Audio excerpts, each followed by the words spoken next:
coming to terms. Lawmakers and the White House agree on a $2 trillion emergency aid proposal. We'll tell you what's in the bill and whether Democrats were successful in their attempts to include funding for Planned Parenthood. Empire State Epicenter. New York accounts for roughly half of the cases of COVID-19 in the United States. A look at how the state is fighting the pandemic. Empty collection plates. Analysis of what churches are doing to try and raise much-needed funds with the faithful barred from attending Mass. And Hail Mary.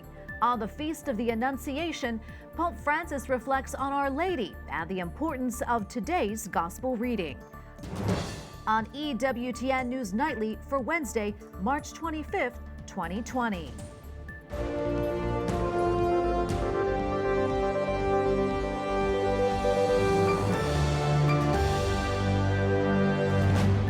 Good evening and thanks for joining us tonight. I'm Tracy Sable. The White House and Senate leaders announced an agreement on a $2 trillion emergency bill. It is the largest economic rescue bill in history. The agreement caps off often intense haggling and mounting pressure. Our team coverage starts off tonight with correspondent Eric Rosales on Capitol Hill. Eric.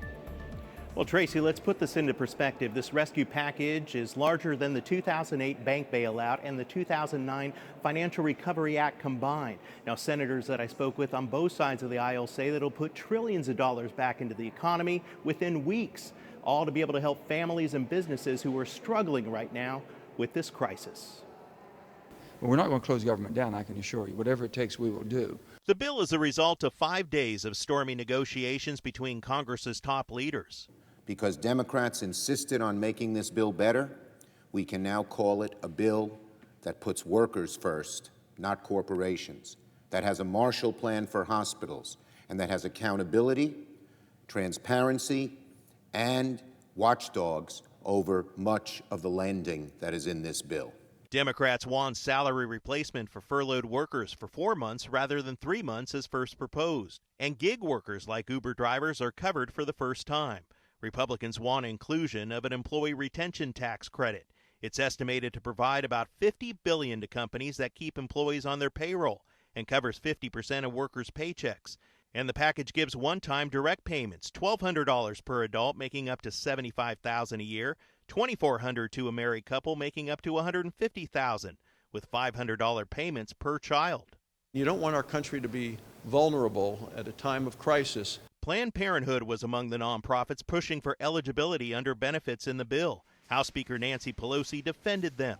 I asked Republican Senator John Barrasso whether the nation's largest abortion provider will be able to receive funds. I've been assured that Nancy Pelosi's wish list has not made it into the legislation. I'm going to want to go through the words of the legislation, and my staff has started to do that. I'm heading there right now to do the same thing. We have some late developments to tell you about. 4 GOP senators want an amendment to this bill. They say the way that it's written, people would actually make more money on unemployment than they would if they were working. And they say that that would encourage people to stay on unemployment. So as of right now, there's an amendment that needs to be changed. And lawmakers say that they're not going to vote yes until that is changed. Tracy. All right. Thank you, Eric. Correspondent Eric Rosales reporting from Capitol Hill tonight. The coronavirus has infected more than 450,000 people worldwide and more than 20,000 have died from it. So where does the U.S. stand tonight? Our coverage continues with correspondent Owen Jensen, who has more on that from the White House. Owen? Tracy, good evening. Here in the U.S., more than 62,000 people have been infected by the coronavirus. Nearly 900 have died. And tonight here at the White House, the coronavirus task force is trying to keep those numbers from climbing. In order to defeat the virus, we must continue to be very strong. President Donald Trump delivers another pep talk to the nation. I want to thank the American people for the incredible sacrifices that they're making on behalf of our nation. And this urgent, often repeated request to stay vigilant. And I want to encourage everyone to keep following our guidelines on social distancing, avoiding large gatherings and hand washing and all of the other things that everybody knows they're supposed to be doing. When it comes to testing, we have done more tests in the last 8 days than were done in the previous 8 weeks. And as a result, this strategy to keep it from getting worse in places not hit hard. The areas of the country that are not hotspots, that are not going through the terrible ordeal that New York and California and Washington State are going through, they still have a window of significant degree of being able to contain. Still more fallout, the NFL closing all team facilities starting tonight. And in New Jersey, this concern. We are starting to see numerous people coming down to their shore homes. Okay, that's a concern.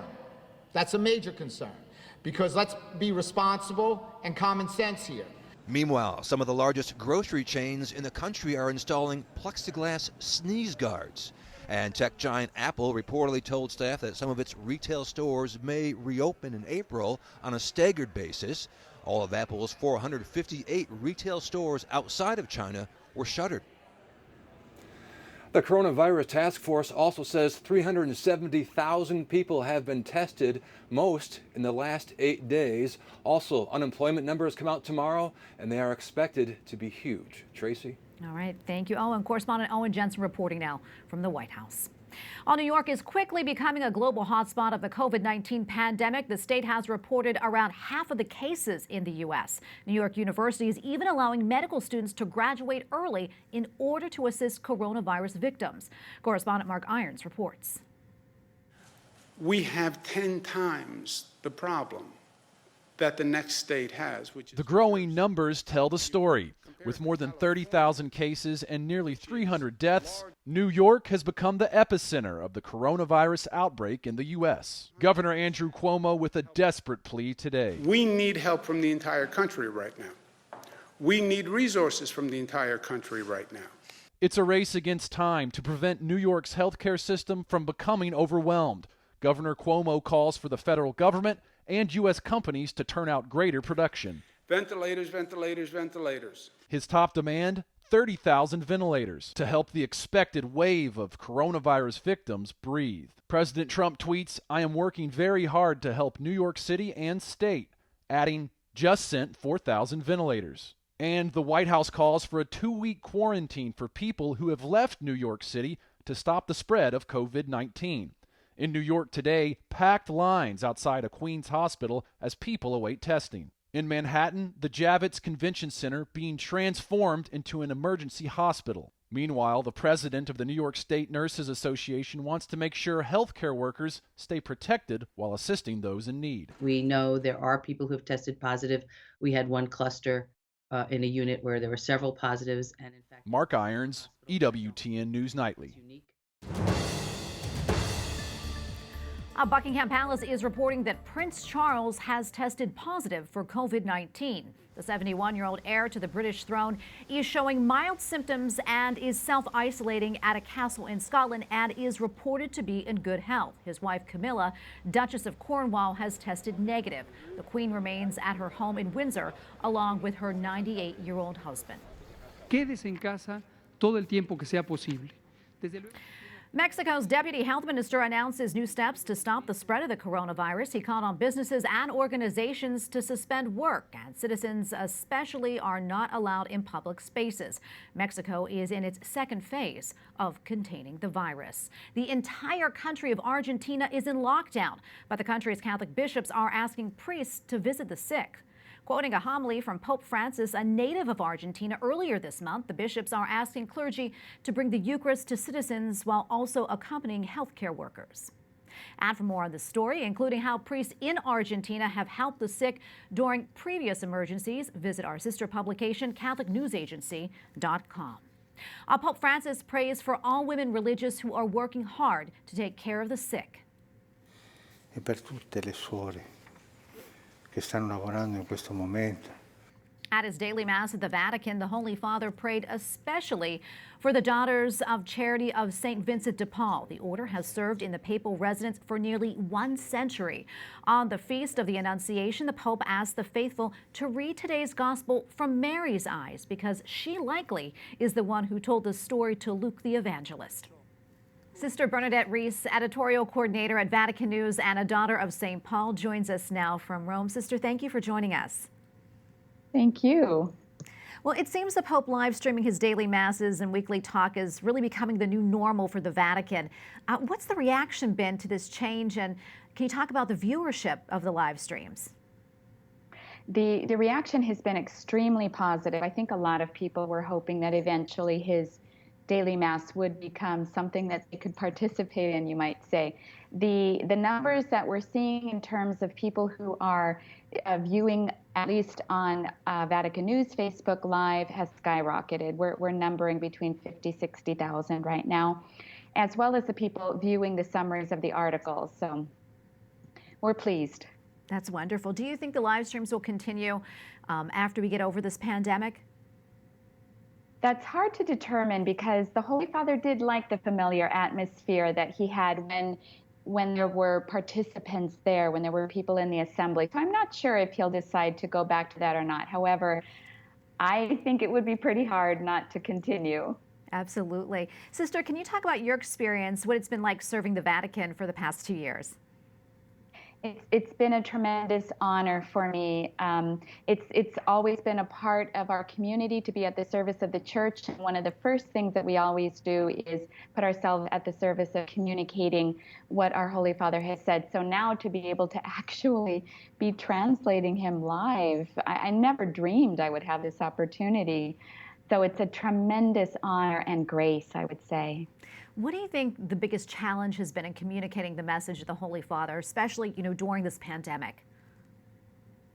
The challenge has been that we want to do so much, but because we're all working remotely now, we can't hardly even get into our own server sometimes, because with everybody at home, everybody's on the internet, so the web connections are at their maximum, et cetera, et cetera. We would love to do more right now, and it's just technically impossible. So that for me is the biggest problem. Well, Sister, let me ask you this quickly. I know we don't have much time, but I'm curious, how is your community coping that is, during this time? Because I know it's really, really challenging. Yeah, we're all home. It's difficult. We're not cloistered, so it's our first taste of cloistered life. And we're very concerned because, as you know, especially here in Italy, the population of nuns is an aged population. And so I have that tremendously at heart. Should any of them get sick, the prognosis would not be that great. But we're doing everything we can to stay at home and to take into consideration the recommendations that we've been given. Well, Sister, we're thinking about you, praying for all of you, and thank you for your time. Sister Bernadette Reis, editorial coordinator of Vatican News. Thank you. The Islamic State group in West Africa known as Boko Haram killed another 92 soldiers in the deadliest attack on troops in the country of Chad. The terrorist group attacked the soldiers in the southwestern part of that country near the border with Nigeria. Boko Haram has killed tens of thousands in the last decade. This attack took place late Sunday night, and on Monday, in a different attack, Boko Haram killed 70 Nigerian soldiers. In Afghanistan today, an ISIS gunman went on a shooting rampage in a Sikh temple, killing 25 worshippers. 8 others are in the hospital. The gunman held over 100 people hostage for several hours. Troops from the international coalition helped Afghan soldiers clear the building. Coming up, a new leader for the Diocese of Birmingham, Alabama.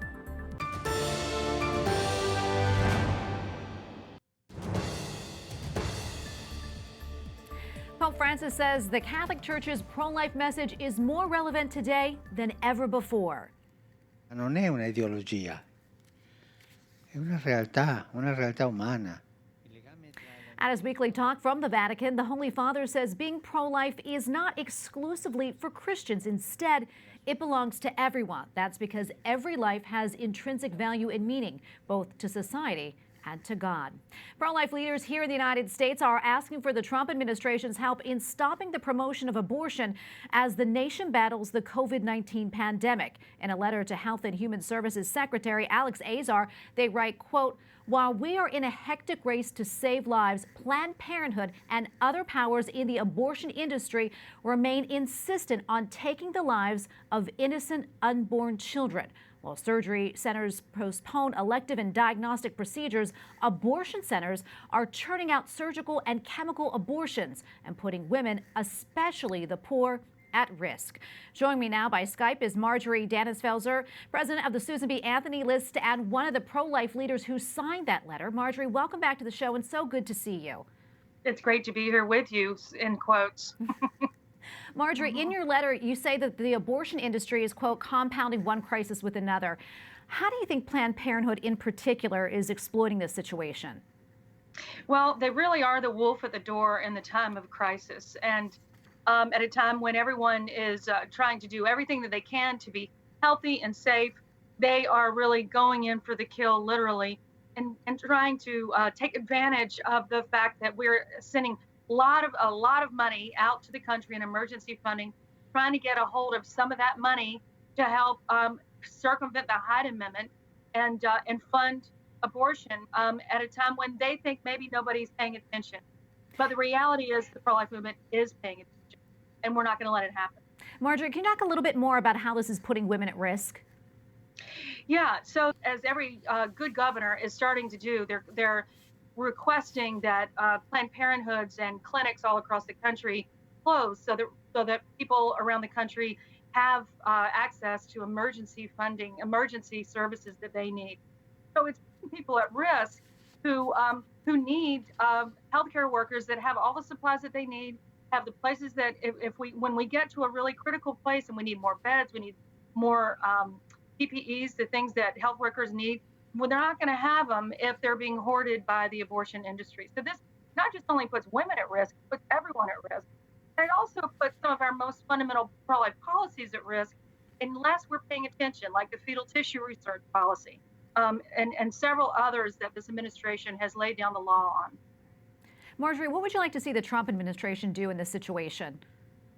Well, I really want them to do what they actually are doing. I believe that letter that we sent over 50 organizations speaking in one voice, and then that letter also going across the country and echoing across state legislatures, we want them to be as vigilant as we are. And I believe that is the case. Sometimes in a moment of crisis, when you're really trying to just get your mind around and your energy around handling the crisis, it can be easy to miss what is happening in the periphery with that wolf at the door that Planned Parenthood is. Just paying attention, keeping their eye on the prize, making sure no funding goes to any abortion clinics, pretending to be helping in a crisis when they're actually hurting in a crisis, not letting our fetal tissue policy get undermined in any way, and also making sure that chemical abortions are not being ramped up at the loneliest places you can possibly be in a lonely time in isolation. And telemedicine can't be a part of pressing chemical abortions alone at home for women. Marjorie, thank you so much for your insight. Thank you for what you do, and thanks for joining us. We appreciate it. Marjorie Dansenfelser, president of the Susan B. Anthony List. Thank you. Pope Francis names a new leader for the Diocese of Birmingham, Alabama. Bishop Stephen J. Reka is currently the Bishop of Gaylord, Michigan. He was welcomed to Alabama at a news conference today by his predecessor via video link. Bishop Stephen Reka, a warm welcome to the Diocese of Birmingham in Alabama as our 5th bishop. I pledge to you my continued support, prayers, and collaboration as you assume your role as our bishop. So, welcome, bienvenido a la Diócesis de Birmingham in Alabama. To my new home in Birmingham, if my conversations with Bishop Baker are any indication, I think I will relish the warmth of Southern hospitality and develop many new friends and colleagues. One person mentioned to me this morning that I won't have to bring my snowshoes down when I come. Now, bishops are supposed to take possession of their new assignments within 2 months of the announcement, but his installation has been scheduled for June 23rd because of the coronavirus pandemic. EWTN headquarters is located in the Diocese of Birmingham. In a statement, EWTN CEO and board chair Michael P. Warsaw says today's announcement of the appointment of Bishop Stephen J. Reka as the 5th Bishop of Birmingham in Alabama comes as very good news in a difficult time. I congratulate Bishop Reka on his appointment. I also look forward to welcoming him to our EWTN campus in Irondale and sharing with him the great work of evangelization that EWTN is doing around the world.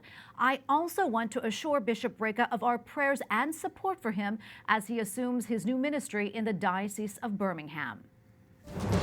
Up next, the head of the church in Ireland asks Our Lady to protect their country, and how parish priests are trying to raise money without the help of Sunday collections.